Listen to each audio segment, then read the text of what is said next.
లోకంలో ఉన్నటువంటి 5 ప్రాంతాల గురించి మనము చూస్తూ వచ్చినాం. ఇక 6వ ప్రాంతం చూద్దాము. ఇది బాగా చాలా ముఖ్యమైనటువంటి ప్రాంతము. చదవండి. యోహాను సువార్త 14వ అధ్యాయము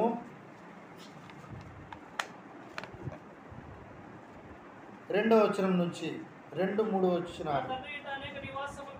నా తండ్రి ఇంట అనేక నివాసములు కలవు. లేని ఎడల మీతో చెప్పుదును, మీకు స్థలము సిద్ధపరచ వెళ్ళుచున్నాను.